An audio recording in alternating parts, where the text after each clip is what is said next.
It is now my pleasure to introduce our keynote speaker, a partner and business advisor with MNP, Mr. Eddie Borrello. Eddie has over 30 years of experience and works with private company entrepreneurs, such as myself, in the areas of corporate and personal taxation. He provides strategic business advice to help make informed decisions for individuals in their businesses. Many of Eddie's clients include engineering consulting firms. Today, Eddie will share his experience and his voice, tailored to our industry, and will take questions at the end for all the attendees. He also will speak, this is interesting, on the controversial tax reforms proposed by the federal Liberal government recently this summer. So please help me in welcoming this morning's keynote speaker, Mr. Eddie Borrello. Thank you very much. Good morning. How is everybody? Well, I saw the partying going on at the Shore Club when I got in last night, and my son's also an engineer, and he forewarned me. He goes, "Dad, you got to watch the, the drinking and the inauguration type of things." And I go, "What are you talking about?" And he goes, "Remember, when they bring out the big bucket with the big blue dye, don't put your arm in it. It takes weeks to get it off." So I'm sure many of you will remember that. Anyway, this is an interesting time. First of all, we have a lot to discuss about tax reform.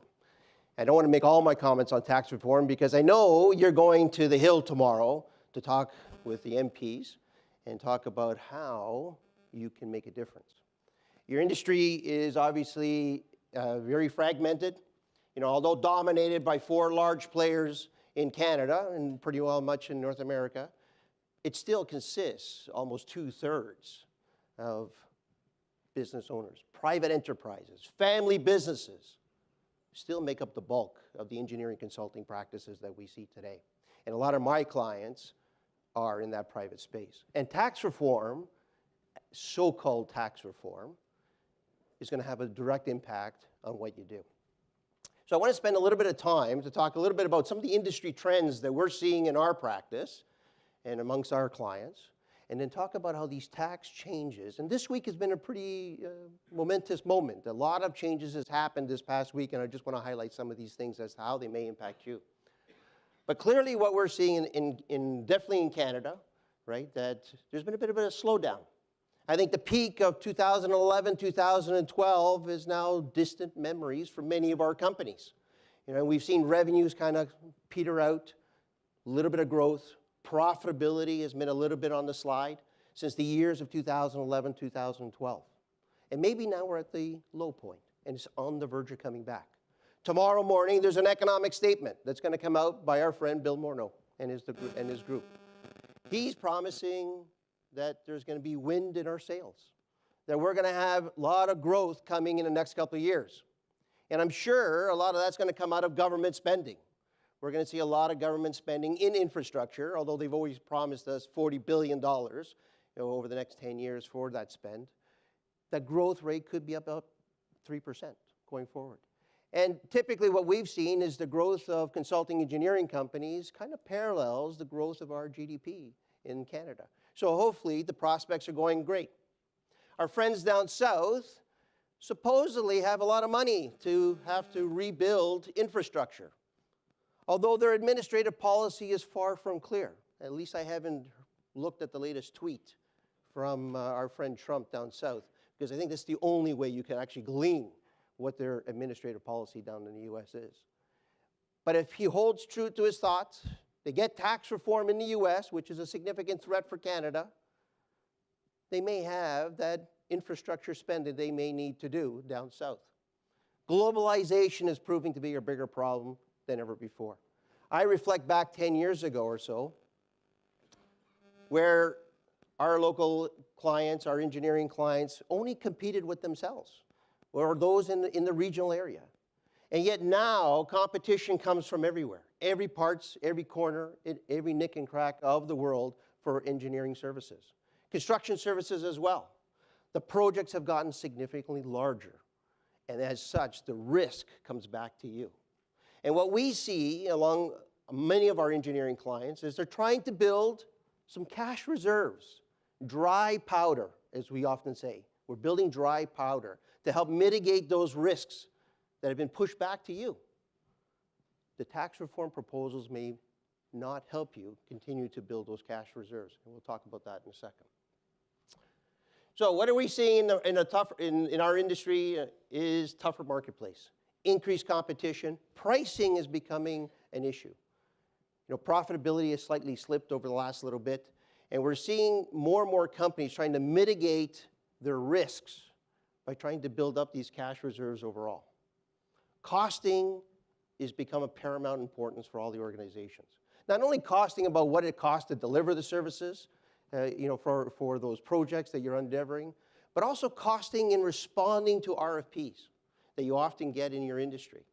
And the RFPs are becoming more and more costly, and the risk of success is becoming less and less because of the increased competition.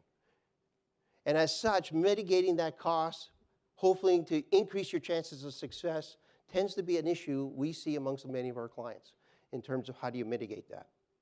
Mergers and acquisitions, it's not going to go away. It has slowed down. I would say the whole merger activity, consolidation in the industry 5 years ago was rampant. Now it's kind of slowed down. Slowed down partly in response to what's happening probably throughout our country. As oil prices fell, the folks in the oil sands business and the energy sector out west have had a tough time.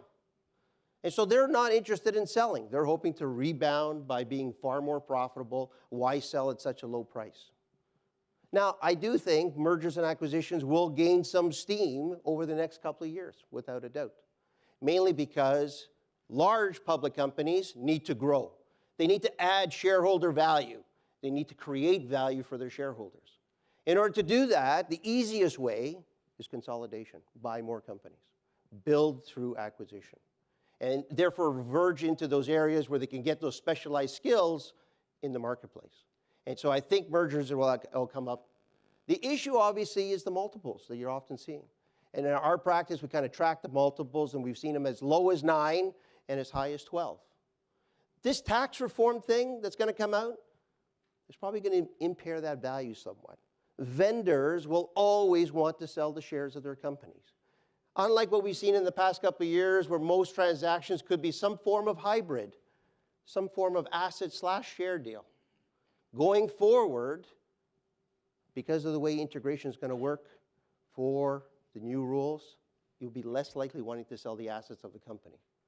And so therefore, this could be a potential issue for public companies going forward. They may use more of their stock as a form of currency in order to entice buyers to sell their business. Globalization becoming a greater threat.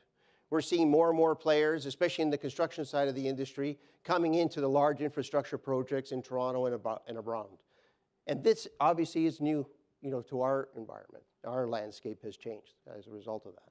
And globalization is also bringing them with financial resources.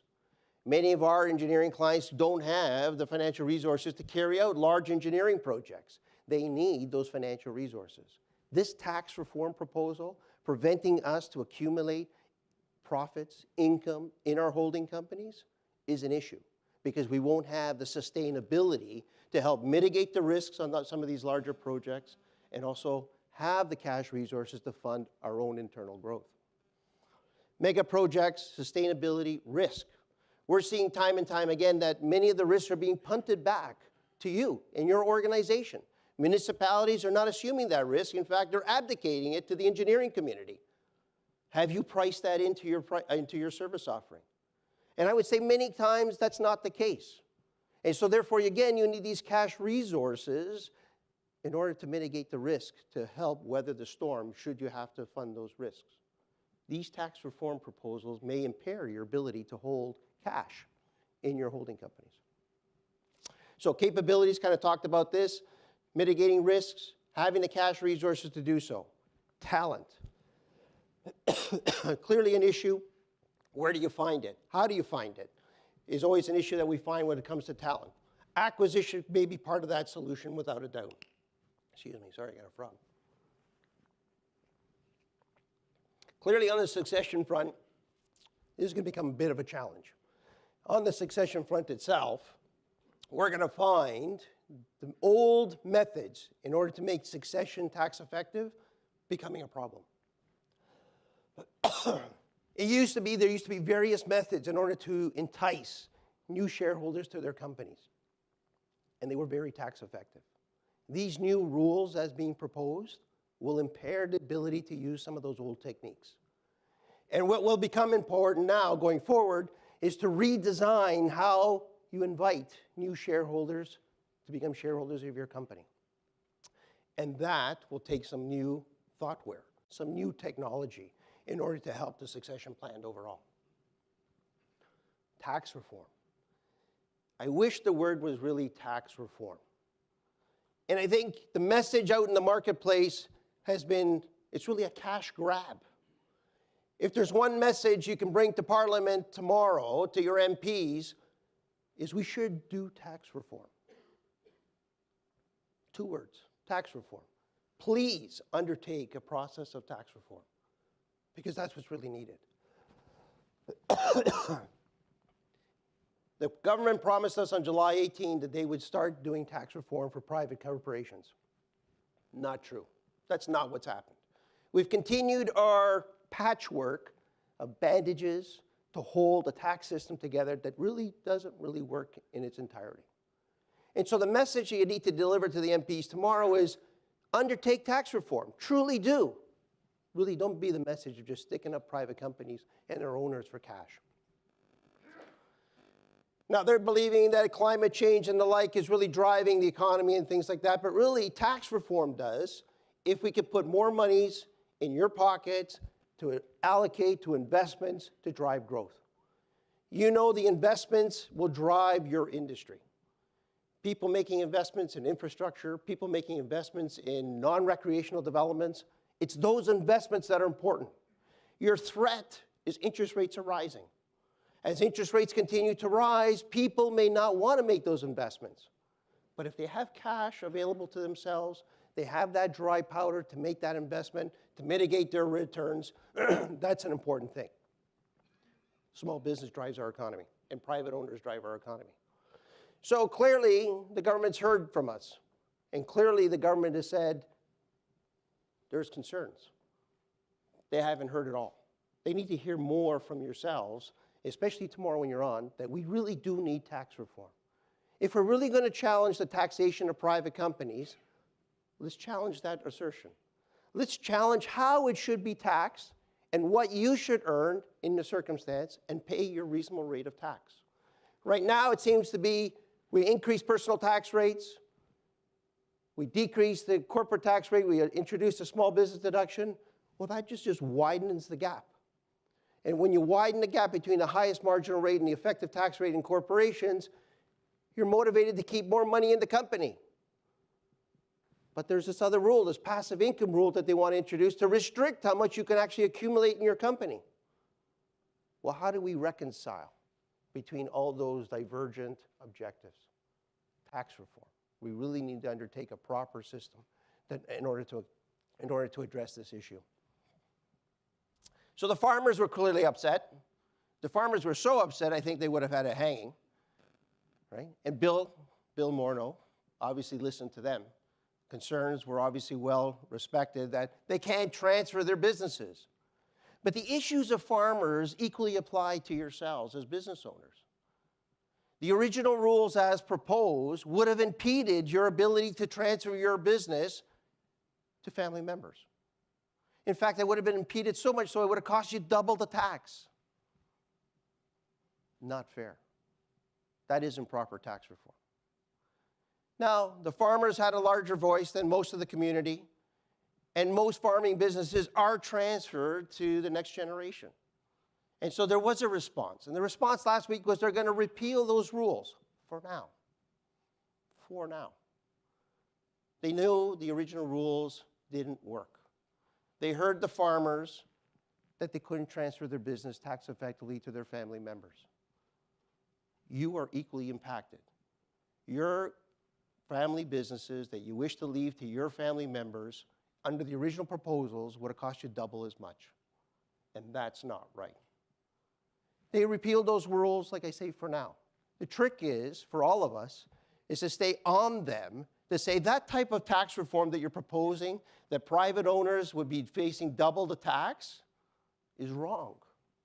No one should be paying double the tax. We can all agree to pay our fair share, but not double.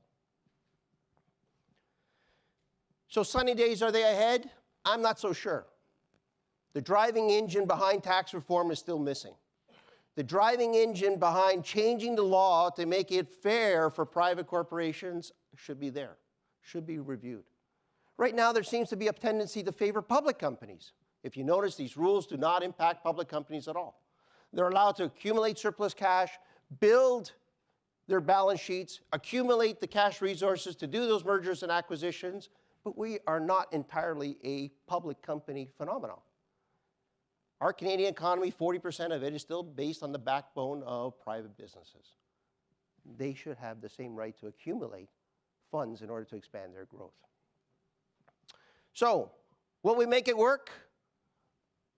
We need to modify the vehicle. The vehicle clearly is broken at this point in time. It's lost its wheels, it's lost all the possible things it can have there, and we need to make change. The rules announced on July 18 were significant changes to the taxation of private companies. And this is just one of many rules that have happened over time. And what I mean by that is, when we looked at these rules, they started way back when. There were changes to how the small business deduction was allocated to private companies. In fact, they restricted it. And this clearly impacted many construction companies, your suppliers, many of the engineering companies that had different structures to multiply the small business deduction. They were all shut down. Then along came the rules of July 18, or even before that, the change in work in progress. How those rules can impede how you claim work in progress for many professionals. And that rule changed. And then July 18 shows up, and again they attack private corporations. There's a theme here. There's clearly a theme. There's a theme here that private corporations are under review by the Department of Finance and Bill Morneau. So let's do it properly. Let's talk to each other. Let's actually spend the time to understand what is the issue and what do they want to circumvent in terms of what is the policy. What is the policy that they're looking to achieve? And that's one thing that I would ask you, when you talk to the MPs tomorrow is, are we really going to do tax reform? Are we going to spend the time to really figure out what is important, consistent with policy? And then introduce legislation that is clear, fair, and predictable for taxpayers. Because if legislation isn't clear, fair, and predictable, how can you plan your affairs? How can you plan how your business will be transferred to the next generation? How can you plan who to invite to your company to expand and grow your options? How? Well, the right answer would be to undertake tax reform. And I know the quick answer you're going to get is, well, that's a lot of work. You're right. It is a lot of work. But isn't it the right answer? Isn't it the right answer? The Carter Commission in the 60s took 5 years to come up with what we have today. And 45 years later, we've got a patchwork of tax reform proposals that is bleeding at the seams. And you're all engineers. If you keep cutting the pipe many, many, many times, it weakens. The joints can no longer hold. And that's what we have a system as today. The rules of July 18 highlight that inefficiency that they've said. Income sprinkling. So the original proposal was that if you had a spouse or children in your business, you couldn't pay them a dividend unless they were actively involved in the business. And there was a capital requirement test, and there was a labor component test. So you were all taking pictures of your son and daughters licking stamps. I guess you don't lick stamps anymore, right? But licking stamps, vacuuming the office, sorting the paperwork, filing the drawings in the whatever cubby holes they are, because that was your way of demonstrating that they actually did some capital for the business. Absurd test, an absolutely absurd test. So subjective. How can legislation now be fair and predictable in the case? Now, this week they announced they're going to soften those rules. The 4 tests still remain, but they're going to soften the rules. What the heck does that mean? What does that mean? Either the tests belong or they don't belong. Remove the test. Talk about introducing legislation that's ambiguous, vague. If the tests exist and they continue to exist, why? Can you imagine dealing with the CRA auditor from Saskatoon to St. John's to Kelowna? We're never going to get consistency. Those auditors will interpret those 4 tests differently. What do we need? Truly, we need tax reform. Truly, what we need is to figure out a system that works for all of us. Can we start paying our spouses? We hope we can. We'll see this week when the legislation gets released that hopefully they will continue to pay or allow us to pay dividends to our significant others in our businesses. Can they allow us to continue to pay to our children? Maybe not. And I would say most of the communities kind of reconciled themselves at this point in time where, if the kids really don't participate in the business and they haven't done anything meaningful, either by way of investment or by way of labor contribution, then maybe we shouldn't be paying them those dividends, which is unfortunate for us. But let's say that was a tax benefit that, say, a lot of small business owners enjoyed over the period of time, we may not get on a go-forward basis. But not being able to share your wealth with your family members, including your spouse, is just not consistent with policy. You're allowed to split your pension, but you can't split your earnings of your business with your spouse. Makes no sense. An inconsistency there for sure.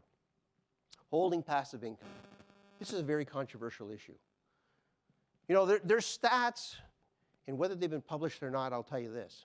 1.8 million Canadian-controlled private corporations exist in Canada today. 1.8 million.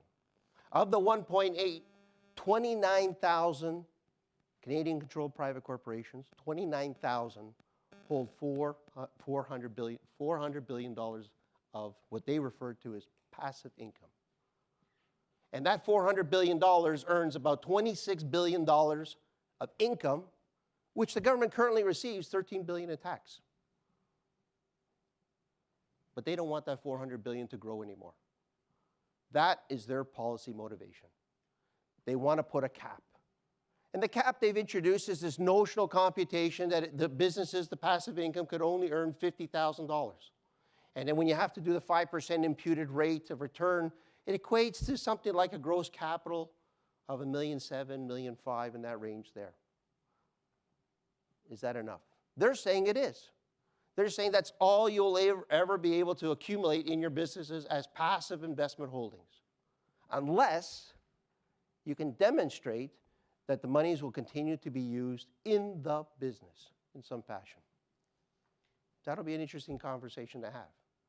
And again, this legislation hasn't been out yet for us to decipher, for us to look at, for us to really dissect to see, what does this mean?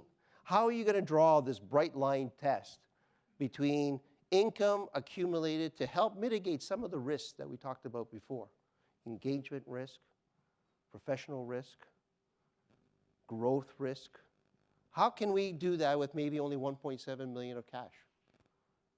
Have really the dentists and the doctors really kind of overshadowed what real business is really out there to do? Grow our Canadian economy, employ more people. So again, the message tomorrow is, let's really do tax reform. Stop this patchwork. What are we trying to get to? Right? Very simple message, I think, but powerful.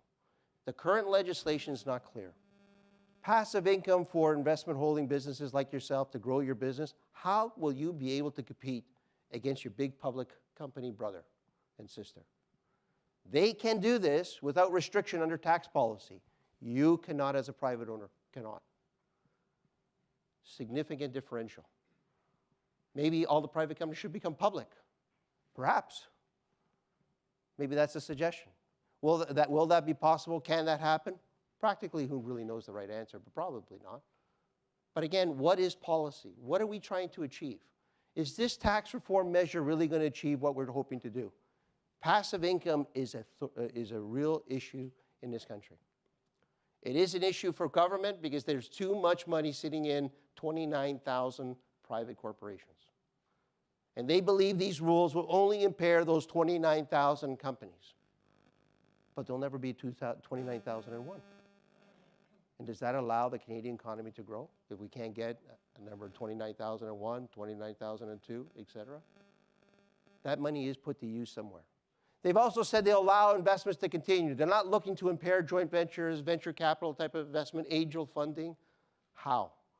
We haven't got to that how just yet. We're looking to see what that how looks like in the case. Converting income to capital gains was the third measure that they had introduced, and then they repealed it. And this was actually very controversial because it definitely impaired the ability to transfer family businesses intergenerationally. It impaired everybody's estate.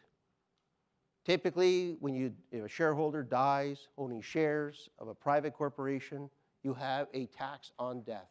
Deemed disposition, you have a tax on death, on the value of your shares.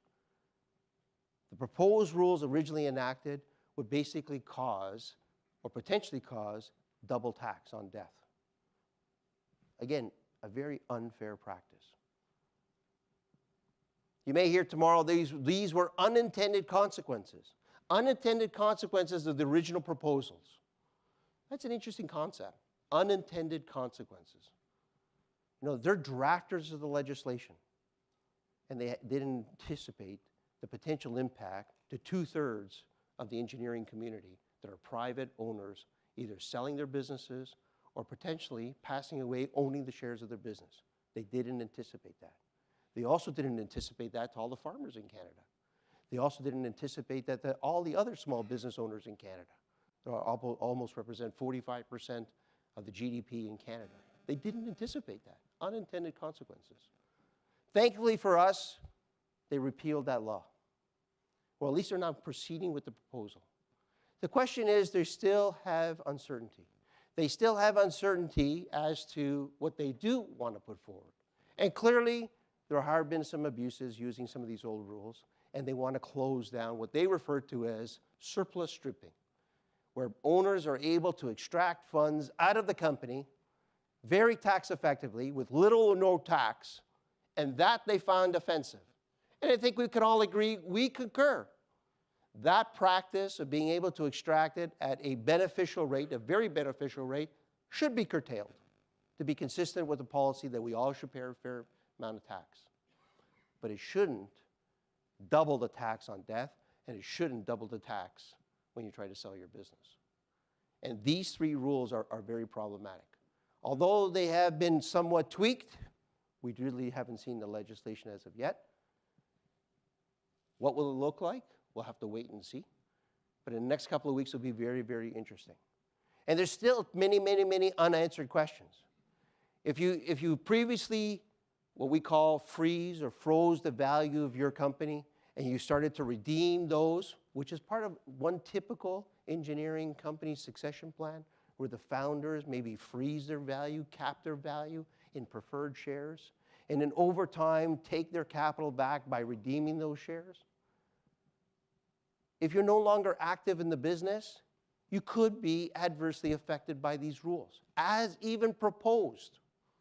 And we see this many times where the founders have now taken back a fixed value preferred share and now are being paid out of the future earnings of the company, but are no longer coming to the office every day or no longer contributing to the growth of the business because they've passed that on. They may be adversely affected when they start to receive that redemption dividend, when they start to receive their proceeds back on those preferred shares. That has not been addressed even under the proposed rules. So there's still very many unanswered questions. As you go to the Hill tomorrow, charge up to the Hill and demand these MPs to start to listen, not only to the farmers, but also to yourselves. It is important that we do take proper tax reform, that we properly assess what is the policy and how do we all help as Canadians. We get this. We understand what we need to contribute. But let's do this collectively. Let's do this together. Let's figure out a policy that works so that it's fair, equitable, and predictable. I'll open up to any questions you may have. And don't bring out the blue bucket.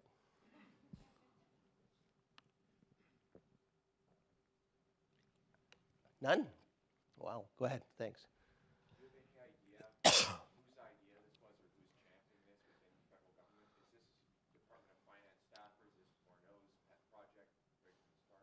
Yeah, it's finance.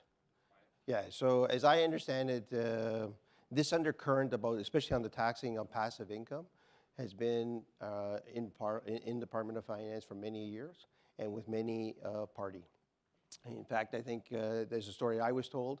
I mean, the late Flaherty, when he was finance minister, this proposal was posed to him, and he just chose not to proceed on it.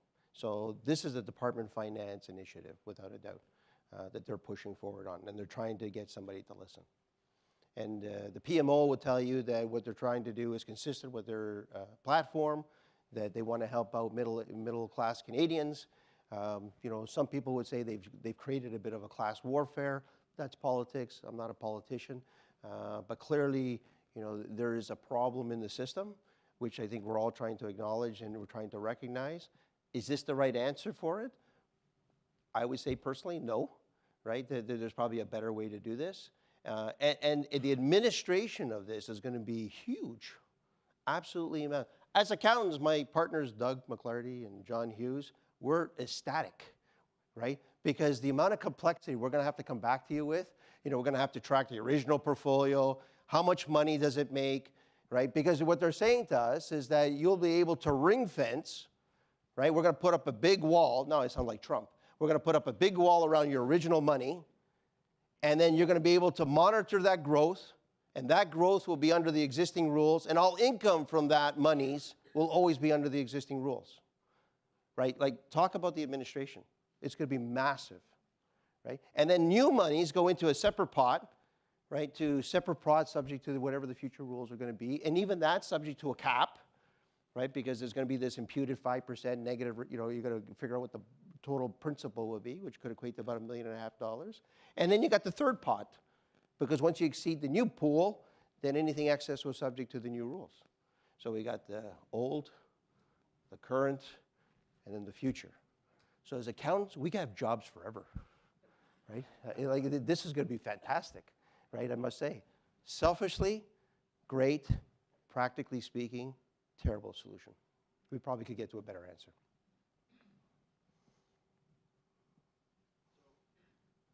Yeah. So you mentioned about the tax reform is really the message, like, don't just patch it up or mess it up, whatever, but overtaking the massive tax. Why is Department of Finance not kind of bringing that kind of idea forward, or have they in the past? Yeah, they're short-term thinkers, right? They're very much short-term thinkers. They are not thinking for the greater good here, right? The reality is, parallel project needs to be undertaken, right? And they'll argue they don't have budget to do that, but yet no staffer has been repaid. You know, they got a great payroll system. No one's getting paid, right? We're saying, yeah. So last time I checked, there's like legitimate services out there like ADP. Like, I'm not so sure why we can't just use them. But anyways, but we're spending $800 million on a new software system, all that good stuff. They just don't want to think longer term, right? The reality is, I think you're getting to the point after 50 years of the old legislation, it's had its time, right? And there's been so many different patchworks put together. It's kind of holding, but this is kind of now highlighting the fact it's not effective, right? And the proposals they have put out this week, once again, short-term thinking. This is just to get people off their backs. You know, the original message was, well, we weren't clear on our original messaging. Well, the reality is they were clear. They just didn't know what they were saying. You know, they're out for private companies. But, and I'm not an accountant, so forgive me here. No. The patchwork of tax rules and exemptions and whatnot, Right. historically comes from a large number of special interests coming forward and saying, well, we need a bit of a relief here, we need Yeah. a relief there. You know, government kind of sways by the flavor of the day, and back and forth over 50 years, you end up with this mess. Right. Right? So if you go and propose tax reform politically, sounds like suicide, because, you know, all of a sudden the decks are full of special interests coming in making the same fights, like we have witnessed right now with these huge changes. Right. Yeah. And all of a sudden, like, you know, farmers are dumping cow manure on the steps of Parliament. Yeah. How is that even fathomable? It's beyond me to know how come they would venture this. I mean, you know, clearly what's happening now is the legislation doesn't work, right? It's just stopping holes, right? So you get them announcing they've reduced the small business rate from 10 to 9.5, or whatever it's 10.5 to 9, sorry. And, you know, that's great, and it's great for a lot of our clients that it will earn, but it just makes the disparity even greater. So it's contradictory to what you're trying to do. And so why does that make sense? That to me is just only politically motivated. right, to help appease some of these other rules that still need to come through. The reality is when you look to the global economy, the G7 countries, they have ventured into a different tax reform mechanism, and they have changed their, to become their systems to become far more consistent and in a different model with altogether. We haven't. We are still hanging on to an old system from many years ago, from the 60s, right? And it's time. If you're all in the business of engineering, technology drives your business. It changes. It's fundamental to your change. Tax has to change too to stay up with the current economy, right? The current ways of doing business, and that we're failing on.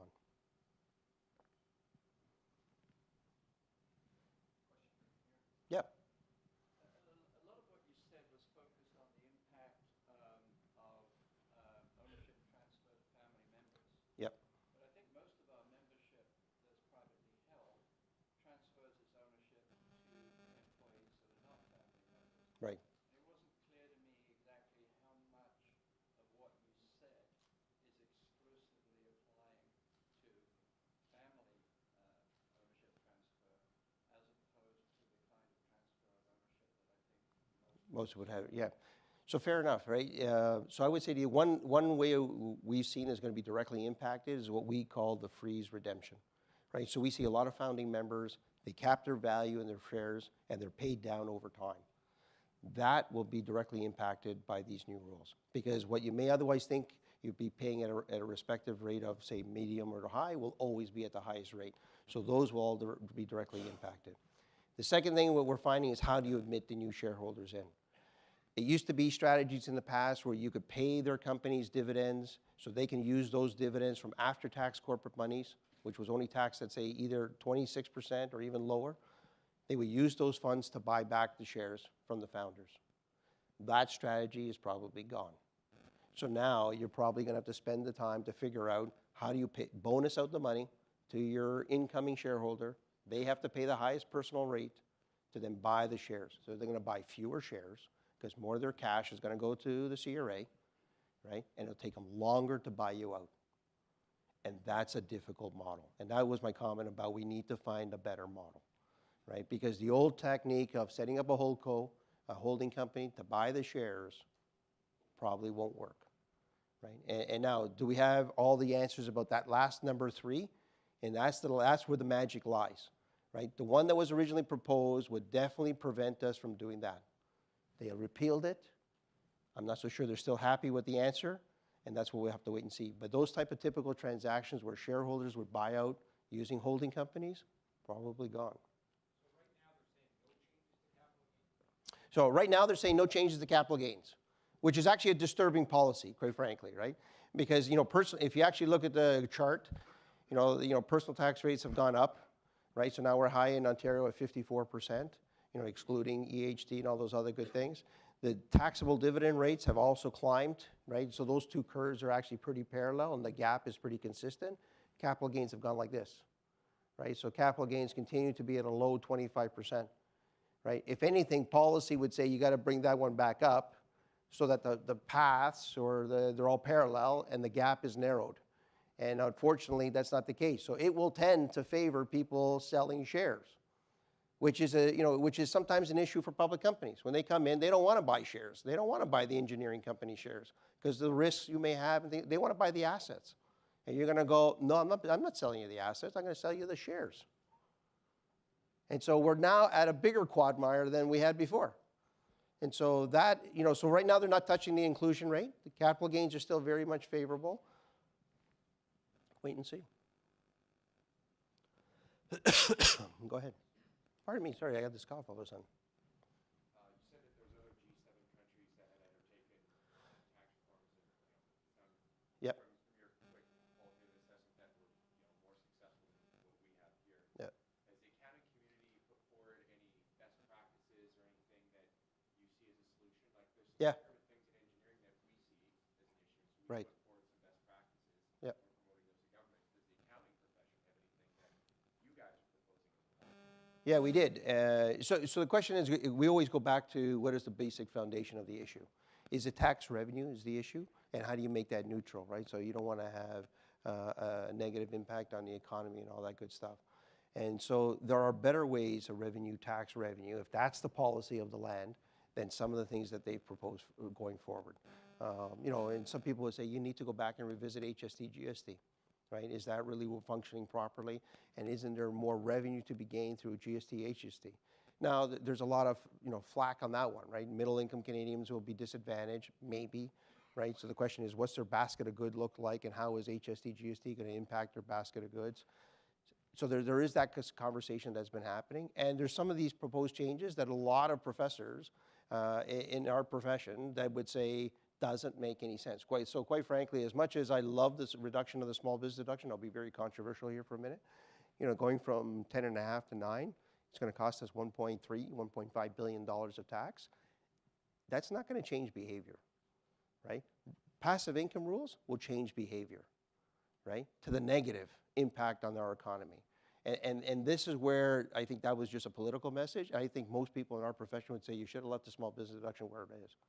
In fact, if you read Jack Mintz's article, and he's a professor out of Alberta, and very highly renowned in terms of his, he would say you should have got rid of the whole thing altogether.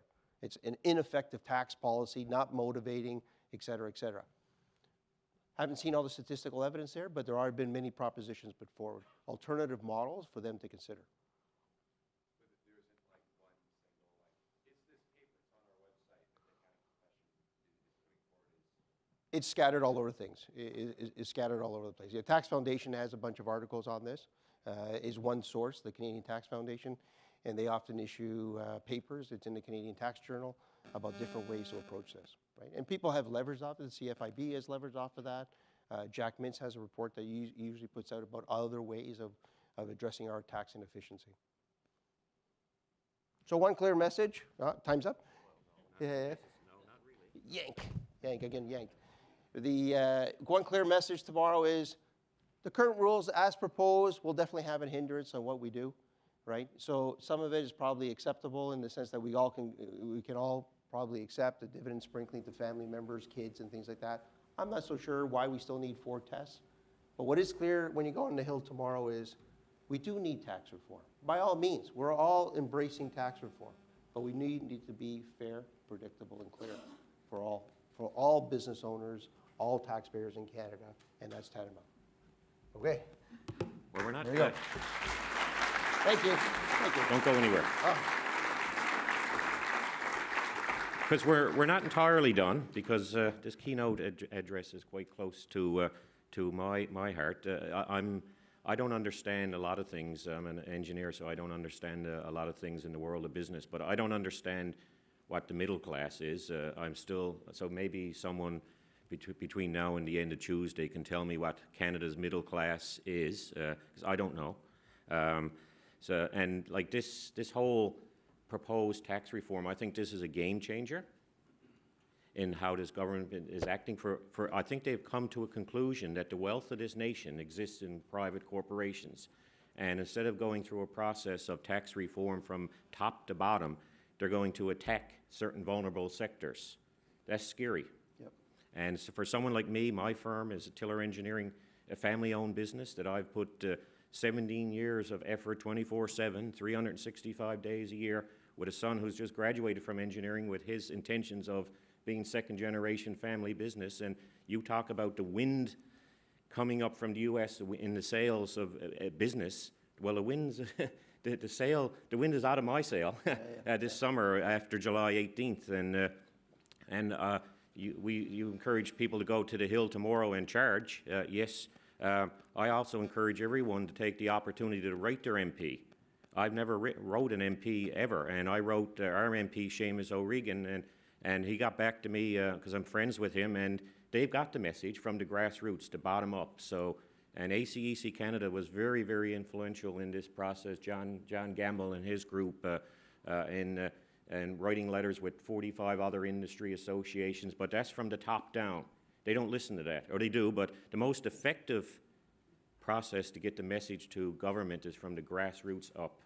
So Thank you very much for this informative session. I will be coming getting your card after, because I need help. No problem. My pleasure. And I need to get the wind back in my sails. All right, thank you very much. Thank you. Yes, so thank you, Eddie, for sharing this with us this morning and your thoughts and experience. And in recognition of your time, Eddie, we're going to make a donation to Engineers Without Borders from ACEC Canada on your behalf. Thank you very much. So I have a card there to acknowledge that. Perfect. Thank you very much. Thank you. Thank you very much. Thank you. Thank you all. Thank you, Eddie.